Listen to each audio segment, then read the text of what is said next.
Readers Entertainment Radio presents Book Lights with your host, author Lisa Kessler. Book Lights, where we're shining a light on good books. Hello, everyone. Happy Halloween. It's Halloween time on Book Lights. This is my favorite time of year and my favorite time of year on Book Lights as well, because all of my horror friends are on all month. So very fun, all the spooky times. Anyone who knows me knows I got my start in publishing, writing horror short stories, so it's very dear to my heart. I love to be spooky and scary. And Lisa Morton is on with us today, and she is an official Halloween expert, and she has become a staple of our Halloween shows on Book Lights. We were just talking before the show. It's our annual call, but I can't wait for you to meet her. And if you haven't read any of Lisa Morton's books, she has fiction, nonfiction. There's a little bit of everything there. I'm going to read her bio here so you can get to know her, and there is a link there to her website, and if you click on that, you can sign up for her newsletter where it's Halloween every day, right? Yay! So Lisa Morton is a screenwriter, author of nonfiction books, and a prose writer whose work was described by the American Library Association's Reader's Advisory Guide to Horror as consistently dark, unsettling, and frightening. My fave. She was a 6-time winner of the Bram Stoker Award, the author of 4 novels and over 150 short stories, and a world-class Halloween and paranormal expert. Her latest releases include Calling the Spirits, A History of Seances, and Haunted Tales, Classic Stories of Ghosts and the Supernatural, which she co-edited with Leslie S. Klinger. And Lisa lives in Los Angeles and online at her website, and you'll find a link right there, whether you're listening live or listening later. Definitely go check that out. And I don't want to delay any further. Are you there, Lisa? I am. Thanks for having me on again. Yes, I get so excited every year as October rolls around because I get to catch up with you, because you always have exciting, interesting projects going, and you have a book up for pre-order right now, right? Halloween Beyond. Do you want to tell everybody why they should go pre-order that? I do, and thank you, and they should. It is a collection of 3 Halloween-themed novellas. I wrote one of them. The other 2 are by incredible authors Lucy A. Snyder and Kate Maruyama. They all interlink. They're all surrounding a very mysterious Halloween store called Halloween Beyond that pops up in small towns across America and sells a little bit more than just costumes and decorations. And I was really honored to be asked to provide one of these novellas. The publisher is a wonderful small press called Crystal Lake Publishing, and this is going to be coming out on the 21st. And it is the first novella I have written in 8 years. It's the longest piece of fiction I've written since the last 8 years. So it was kind of me working those longer fiction muscles back into shape, and it was really fun to do. And how cool is it that it's interlinked? So all the stories happen in the same store, or how are they linked up?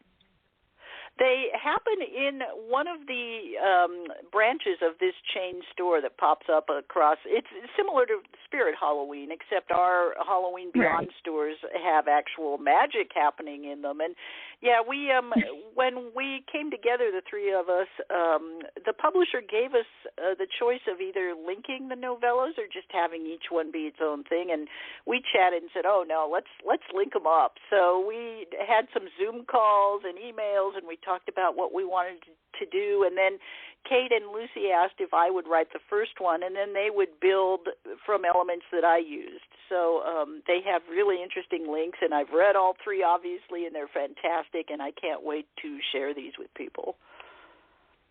And I love the cover. Everyone definitely go check out the cover. It's so classic Halloween. It's wonderful. Yeah, it's a gorgeous cover by an artist named Ben Baldwin. I love that cover, too. Yeah, it turned out great. And it kind of sounds a little bit to me like Something Wicked This Way Comes with the traveling carnival, you know, the traveling Halloween store. Did you guys kind of get that spooky flavor in there? I never thought of that, but I absolutely can see that, and I would love it if people would draw that connection, because that's actually one of my favorite books. I think that's a perfect Halloween read. Right, me too. Yeah, definitely one of those be careful what you wish for kind of things. And I just love the imagery that Ray Bradbury used of, hearing of the wind and hearing the calliope. And anyway, very spooky. Yes, indeed.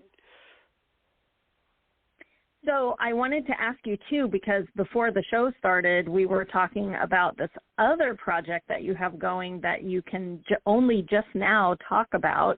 But this is your first coffee table book about zombies, right? You want to tell everybody about that one? It is, yeah.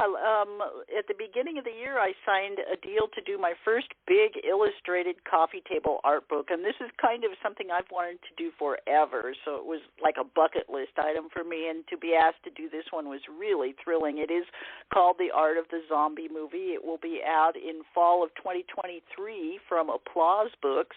I have been working on it since January, and when you do a book like this, it is very different from doing any other kind of book. It was a whole learning experience for me, and because you are not just writing a book, you are choosing hundreds and hundreds of illustrations, and you are involved with the layout of the book, which is actually where we're at now. Just last week, I got to see the first layout pass, which means my first look at how the illustrations are fitting in with the text and so forth, and it's so fun to watch it come together, and we've chosen some really cool art, I think, and I just cannot wait for people to see this one. And I'm wondering, because it's zombie movies, are they movie posters? What's the art that's going to be in there? They are all kinds of things. Mainly they are posters, but we dug far and wide to find really unusual posters. For example, there is one chapter devoted to George Romero, as there should be in any zombie book. Yes. And I worked with the archivist at the George A. Romero's Special Archive Collection at the University of Pittsburgh to unearth some really, really cool stuff that hasn't been seen a lot from the Romero films. So we do also have just some like behind-the-scenes photos. We have photos of interesting merchandise that's come out of zombie movies. It's a really fun collection, I think. I love that. Do you know when it's going to be out in 2023? Is it going to be like a cool Halloween thing, or are they going to do it earlier? It's going to be fall, and I am not sure yet of the exact release date, but my guess is that they'll certainly try to bring it out before Halloween, maybe like September, that kind of thing. Ah, fun. And I can imagine doing one of these books. When you were out looking for the photos and things, did you have to worry about, could this get licensed, or did the publisher do all that for you? The wonderful thing about this is somebody else handles all that. You actually, on a big project like this, there is a person who is called the picture editor, and that is their job, is to just go out and clear these things. And so they are still at work on clearing images from this. Like I said, I am blissfully free of that. I have had to do some of that on my other books. When you write some of the nonfiction things, you usually have to provide a few illustrations, and that was much easier when you only had to provide something like 20 illustrations. Obviously, on a book like this, where you need to provide hundreds and hundreds and hundreds of them, and are not well-versed, perhaps, in copyright law, they have someone who is, and that's all they do. Oh, wow. I love that. And I had no idea that George Romero has an archive at the University of Pittsburgh. I didn't realize there was that much material. Did you always know that existed, or did you track that down in all your research for the book? I actually was already in touch with them. It's a fabulous project that is happening at the University of Pittsburgh's library. An archivist named Ben Rubin started this with getting Romero's material, and Romero kept everything over the course of his career, everything, hundreds of pieces, thousands of pieces. He kept every script, every note, every photo, every newspaper clipping. And so after his death, the university acquired this incredible collection, and it took them years to catalog it. It was so huge, and it is now available online. You actually can go look at much of this collection online. But the university decided, working with Ben, that they wanted to increase the archive, and they are now trying to create the world's largest horror archive. They are taking materials in from other authors, and it's really incredible what they're trying to do. And I'm really happy that next year's big convention that the Horror Writers Association puts on, StokerCon, is going to be in Pittsburgh. And so Ben and others from the university will be heavily involved with that. And I have never visited, I've met Ben in person, but I have never visited the archives in person, and I cannot wait to see it. Oh, are they going to give a tour to the horror writers? They are, yes. Oh my gosh, that sounds amazing. That makes me wonder too if is there a Ray Bradbury archive somewhere? Because he saved everything. There is, and it's in I forget the exact name of the town in Illinois. It might even be his town where he grew up, but there is a Bradbury archive there. I think it's still kind of in the opening stages. It's been around putting stuff together for a few years, and I know they were looking for donations and so forth, but I think they have opened or are about to. Oh, okay. That would be something that I would like to see someday, too. Yes. That's on my own personal note, but back to Halloween. So for people who haven't heard you on the show before, we've talked about that you're a Halloween expert and you've written books about the history of Halloween and that kind of thing. How did you find yourself on this path? You were obviously a writer, but how did you get sucked into being a Halloween expert? It's so weird. People think it must be some lifelong obsession, and it really happened by accident almost. I had done a film book about 20 years ago with a publisher called McFarland, and after we finished the film book, they said, do you want to do another book with us? And I looked at some things they had just brought out, and they had just published a book called The Christmas Encyclopedia. So I wrote them back, and being almost flippant, and said, hey, how about a Halloween encyclopedia? And they loved that idea, and we did that book. And when you write an encyclopedia, you gather so much information that it's very easy to roll it over into other books. And so I have now written 3 books on the history of Halloween, and it just kind of, keeps snowballing from there. I love that. And what was your biggest surprise in researching about Halloween? Like something that we all think is real and it actually came from something else? Oh, there are so many. I call it the most misunderstood of holidays. I think one of the things I hear over and over that kind of makes me crazy in terms of the history aspect is this notion that we put on costumes and masks because it's an age-old tradition to drive away evil spirits, and it goes back to the ancient Celtics and blah, blah, blah. No, I'm sorry. That is not the case at all. It sounds fabulous. I grew up hearing that from my own mother, but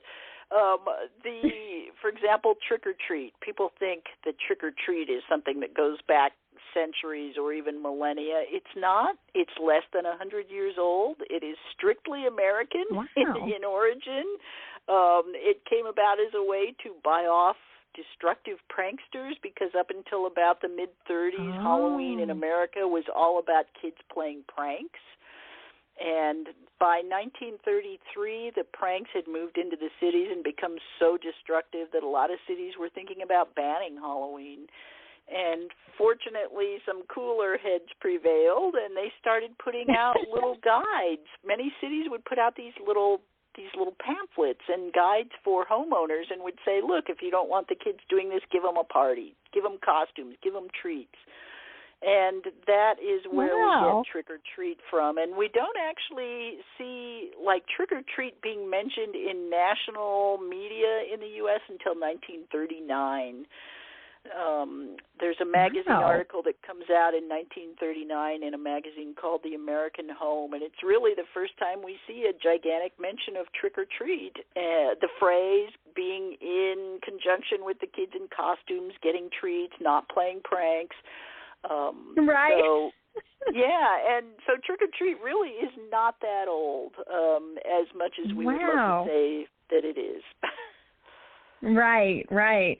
Well, and pretty soon we'll have a 100-year anniversary of Trick or Treat. That should be really special candies that year. It should, yes.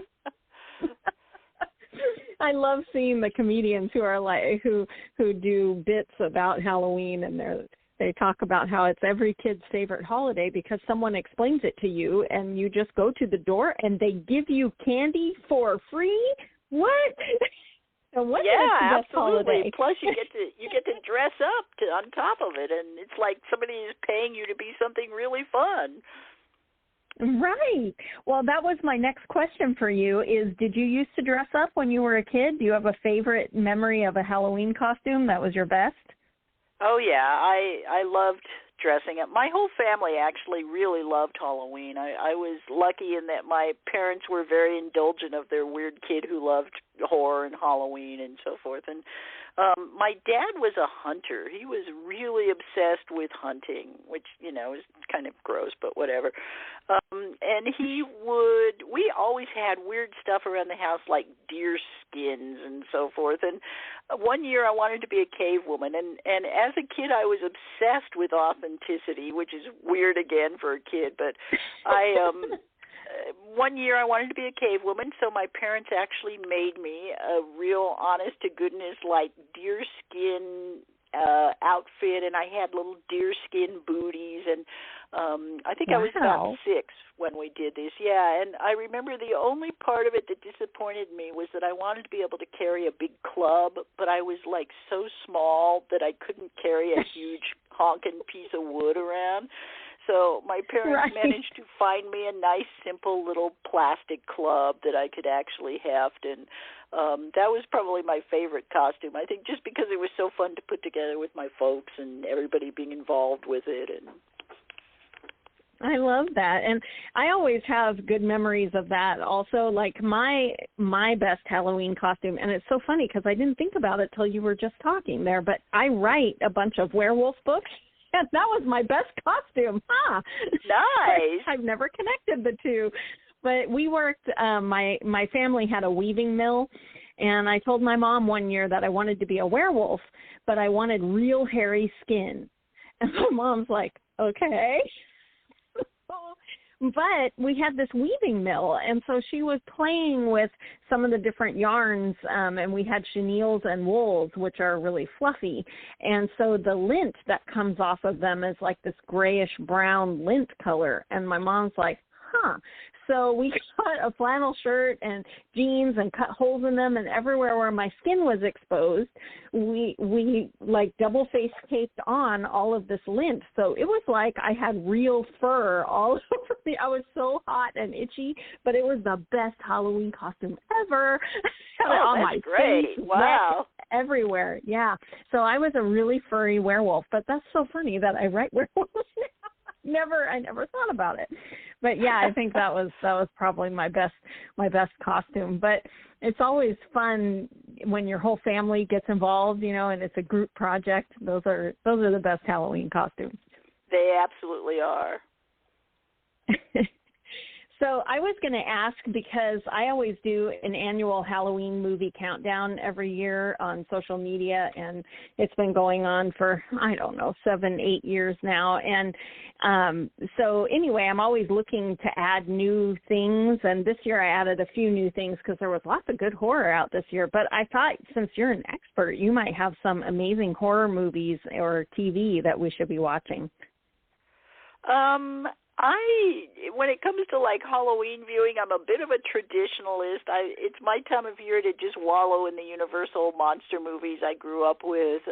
Love it. We actually, in my house, we put those on our own custom servers so we can watch them anytime. And I love the goofy, cheap ones like House of Frankenstein and House of Dracula that were just these monster mashes, and they're silly in terms of plot and writing and all that, but they're just so fun and they're nostalgic, and you get all the monsters, and so those are some of my favorite things to watch. Although I think our newest tradition around here is probably to watch Trick or Treat every year. That's a great one. Yes, that one is very good. And with the monster movies, did you ever see Van Helsing, the Hugh Jackman one, where they did a mashup and had like every monster in there? Oh yeah, yeah.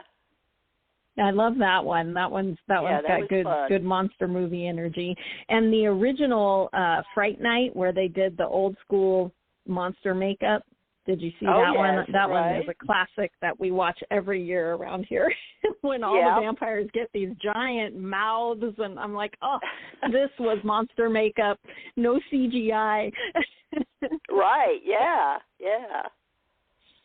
And I love that horror is getting like a new birth on all of the streaming services with them making their own.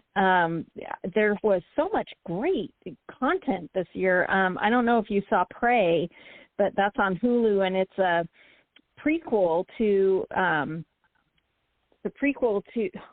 brain, come on, Predator. There we go. I'm like, it starts with a P, but it's a prequel to Predator, and it takes place with the Choctaw Indians, and they used all Native American actors, and it was so fantastic. I was blown away. It was great.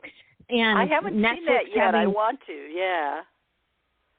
Yeah, definitely check that one out. And if you have Netflix, they have that Midnight Mass, was really interesting. That was biblical horror of, what if the angel Paul met was actually a vampire? I did get to see that. Yeah, and I'm looking forward now to The Midnight Club, which is from the same filmmaker, Mike Flanagan, who is really good. So I'm trying to make time now. I think Midnight that just Club started airing. And, of course, this is a time of year when it can be hard for me to carve out time. Right. You might have to watch it after Halloween. Yeah, right. Another great one that involves weird time slips and things was Archive 81. Just phenomenal twists and turns, but it had all my favorite things like secret societies and haunted buildings and little quantum physics of people slipping through time. Anyway, Archive 81 was very spooky and worth watching. So anybody out there looking for spooky things, definitely look that one up too. My personal favorite thing on Netflix over the last few years, and I'm almost thinking we may even have talked about this when I was on before, but they did a French miniseries a few years ago called Marianne, which is one of my absolute favorite things ever in terms of television. I absolutely loved it, and it's because the lead character is a female horror writer. And it's great, and I know people tend to sometimes shy away from things that are subtitled, but they really shouldn't, especially this one, which is, like I said, is one of my favorite horror things ever. And it gets into this female horror writer who's written this series of novels about a legendary witch, and it turns out the witch may be real, and it's incredibly scary, and the acting and the production and everything on it is just stunning. So I think it's still available on Netflix. I've watched it 3 times, and that's my big recommendation, yeah. Nice. Okay, I'm going to look that one up too. And I wanted to ask if you have favorites of your work of short stories or novels. I know you have the Halloween one coming October 21st, but is there something already out that we could read that would get us in the spooky mood? I have a collection of all Halloween-themed fiction that came out a few years ago that's called The Shamanach and Other Halloween Treats. That collects 4 Halloween-themed novellas and I think 10 or 11 short stories. So that's a collection that I think gives you a good idea of my fiction stuff and is all certainly right in the spirit of the season. Definitely. And who inspires you? Who do you love to read that makes you go, oh my gosh, I need to go write a twisty story now? Oh gosh, so many people. I mean, obviously Shirley Jackson is incredible. Yes. There are so many writers right now in the field who I think are just incredible, and I'm always trying to catch up on the new people. And I just love what's happening in horror literature right now. This huge explosion of women writers in particular, and people of color, and it's really exciting to watch what's happening right now. Yes, I think so too. And I think that there are so many more scary stories to tell that we maybe aren't aware of because it might not be, part of our culture. So it's worth grabbing a book, from a writer maybe with a different ethnic background than you have, just to hear their stories and legends, and because there's so much, that hasn't even been tapped into yet. Yeah, absolutely. Yeah, I'm excited about that, too. I was going to ask, this kind of dovetails into, where do you see horror going in the future? I think this sort of expansion into all these new areas is going to continue. I love what I'm seeing. It's funny because I was thinking the other day when I was first starting out writing fiction in the 1990s, you could pick up an anthology of stories by different authors and see zero women. I mean, they were all like the same dudes writing this stuff over and over. Right. Now you pick up any anthology and hopefully, I mean, it still happens from time to time that they're a little dude heavy, but you see all of these wonderful female writers now exploring stuff, and it's so fun. And I fortunately, I do believe that is here to stay. I don't see the genre suddenly reversing course and going back to that, but and it's just, I think we are going to see more and more, just like people, like you were saying, people exploring things from different cultures and points of view that we haven't seen in the past, and that's just really, really exciting. Yeah, and also the adding in of tech, it's on the top of my head because I haven't watched it yet, but my daughter already messaged me and said, you have to watch, I think it's Mr. Harrison's Phone, but it's based on a Stephen King short story, and the kid has a friend who's very old, and when he dies, the kid puts the guy's iPhone in his coffin with him, and then it starts texting him. I'm like, what?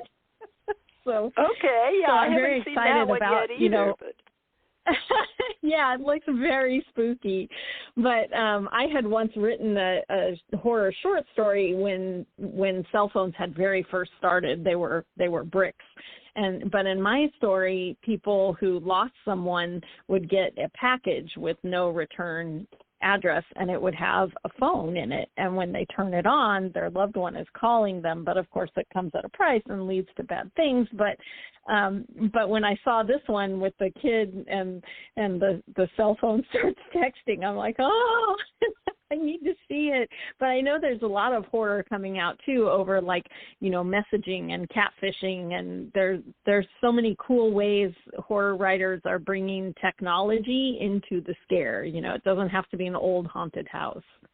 Right. I think that's really a neat thing coming up. Before we run out of time, what are you? I know we've got the new book that's up for pre-order and the zombie book's coming out next year, but what are you most excited of? What are you working on next? Well, I'll talk a little about the last book I had out, which just came out about a month ago, and that is Haunted Tales. Oh, yeah. That is another collection of classic horror stories that I co-edited with my friend Les Klinger, and there is a story in that I think is one of the greatest neglected horror stories ever written, and it is a story that Charles Dickens called the greatest ghost story ever written. It's called M. Anastasius. Wow. And it first came out in 1855, and it's an incredible short story. I was so happy to have that appear in this book. And one of the things that Les and I do with our books is we annotate them. So people might go in thinking, I don't want to read something from 1855, I won't even understand it, blah, blah, blah. Well, with the annotations, we try to make them very accessible to everyone, and I think these stories hold up and are enjoyable and accessible, and that one in particular is one I cannot wait to hear how people respond to that, and because I thought it was remarkable. I agreed with Mr. Dickens in that case, I guess. That has just come out, and then on the 21st I have the novella, and I also have some interesting short stories that have come out recently. I did a take on the Headless Horseman for a book called Classic Monsters Unleashed, and that was really fun. And I also did a Halloween-themed ghost story for a book called Literally Dead that is a collection of Halloween-themed ghost stories, and that just came out and is available now. Oh, my gosh. So can you tell me the title again of the one with the Charles Dickens? That's called very simply Haunted Tales, although there is a long and cumbersome subtitle, which I somehow never wrap my tongue around. Classic Stories of Ghost and the Supernatural, I think is it.